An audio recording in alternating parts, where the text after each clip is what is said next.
There is a war inside every man, a quiet one, a hidden one, but a war nonetheless, not a war of fists, but of cravings, of desire masquerading as fulfillment, of pleasure whispering like a lover, but biting like a serpent. From the moment a boy opens his eyes to the world, he is bombarded by images, by sounds, by fantasies not his own, a storm of stimulation, designed not to awaken his power, but to drain it. We call it choice. We call it being a man, but what if it's a trap? What if the pleasures offered to us are actually chains, soft, warm, beautiful chains? Lust is not the enemy, but it's not your friend either. It is a force neutral, primal, but left unmastered, it devours the man from within. Every great man in history faced the same beast, the same siren's song, the pull toward indulgence, toward the easy, the sweet, the immediate. But there is a secret they knew, one we have forgotten in the age of excess. Pleasure weakens the will, and a man without will is no man at all. The more you chase the quick high, the less you remember who you are. You begin to serve your desires instead of making them serve you.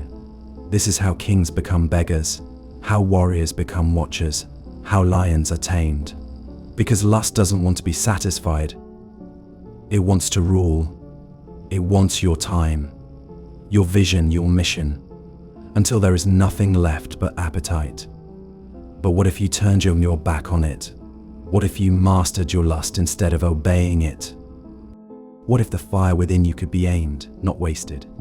This is the path of transmutation, of turning base hunger into sacred fuel, to rise in the morning with desire and not spill it, to feel the ache in your flesh and not bow to it. That is the beginning of masculine power, because lust is not wrong, but it is wild. And what is wild must be tamed, not killed, but controlled. There is nothing more dangerous than a man who knows his lust and does not let it master him. He becomes untouchable. Women feel it in his presence, a heat contained, a danger disciplined, because any man can chase pleasure, but only the rarest of men can resist it.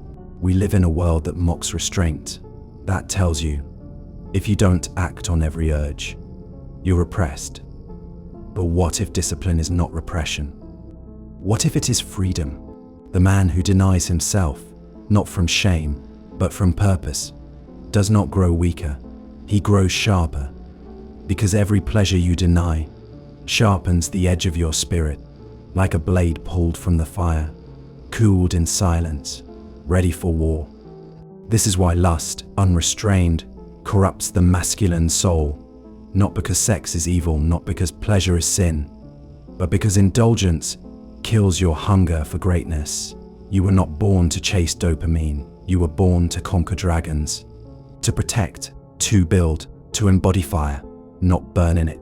The corrupted man looks alive, but he's asleep, addicted, numb, drifting. He's not dangerous, he's distracted. He flinches when tested. He collapses when denied, because he gave his strength to his urges, and now his urges own him. But there is another path, the ancient one, the brutal one, the sacred one. It begins in solitude, in silence, in hunger. You sit with your lust, you listen to it, you let it roar, but you do not move. You don't fight it, you don't flee from it. You transmute it, you use it to lift, to write, to speak, to carve your mission into the world. And every time you refuse to spill your seed for nothing, you plant it into your destiny instead. That is what the kings knew. That is what the monks taught. That is what the warriors felt when they walked away from comfort and stepped into legend. This is not about fear of pleasure. This is about fear of what happens when pleasure becomes God and discipline becomes forgotten. A man cannot serve two masters, pleasure or purpose. Pick one, because when you sacrifice purpose for pleasure, you lose both. But when you sacrifice pleasure for purpose, you gain power. The kind that women feel before you speak. The kind that makes other men stop and take notice. The kind that makes you look in the mirror. And no, you are not a slave. You are sovereign. You are dangerous.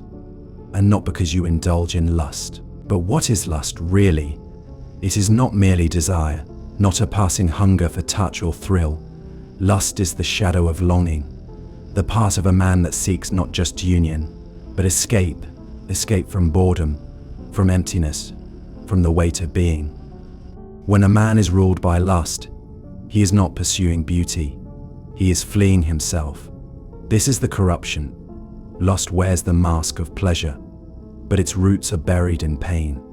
The pleasure of a woman's body, the ecstasy of her surrender, the soft heat of her breath, all of it becomes a drug. When the man within is hollow, he uses pleasure not to connect, but to distract, not to feel, but to forget.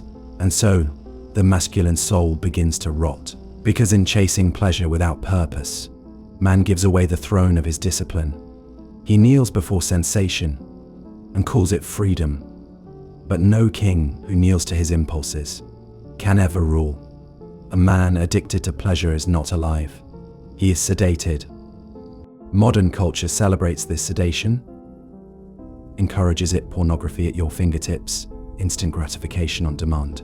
The lie whispered into every young man's mind that conquest equals power, that release equals victory. But true power lies not in indulgence, it lies in restraint. A man who can transmute his lust, who can feel the fire and hold it in his belly without spilling it, that man becomes unstoppable. His desire fuels his mission. His hunger sharpens his focus. He does not chase women, he attracts them. Because women do not long for the man who consumes pleasure. They crave the man who contains it, the man who owns his lust, but is not owned by it. This is not celibacy. This is alchemy. To take the raw material of your longing and forge it into legacy, to look temptation in the eye and smile, not because you are numb to it, but because you have mastered it. The man ruled by lust cannot be trusted. He will sell his integrity for a kiss. He will betray his brothers for a glance. He will abandon his purpose for a moment of softness. He's not a man. He is a beggar in disguise. But the man who walks with lust at his side, like a tamed beast, he radiates a different kind of heat.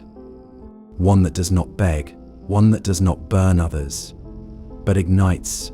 His presence feels like purpose, his gaze piercing, focused, devout, because he is not here to devour, he is here to build. And that is what women feel, deep in their bodies. The difference between a man who wants them and a man who sees them, between the man who needs their body and the man who already possesses his own. This is the warrior path, where pleasure is not the enemy, but the test. The question that lust always asks the masculine soul is this: will you lose yourself here or find yourself? Because every act of indulgence is a ritual, and rituals either degrade or elevate. The modern man thinks he's free because he can swipe, but freedom is not in saying yes to every urge. Freedom is being able to say no, to feel the temptation fully, and not be broken by it. This is why pleasure, when unearned, corrupts. It decays discipline. It warps the masculine edge. It turns warriors into weaklings, kings into jesters. Because when you pursue the climax without the challenge, the body remembers, but the soul forgets. The soul forgets what it means to earn, to wait, to want without need, to master your hunger instead of being mastered by it, to turn your lust into light, not a flash that burns out, but a flame that fuels a legacy. This is how the masculine redeems itself, through restraint, through purpose. Let the world chase the high, let them drown in dopamine and decadence, but you build your altar, burn your lust upon it, and rise as something more, as a man whose soul cannot be purchased, whose pleasure serves his power, not the other way around. Because in the alchemy of lust, only the disciplined survive, and only the sovereign endure. Thank you for listening.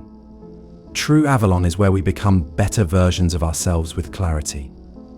Subscribe to follow the journey.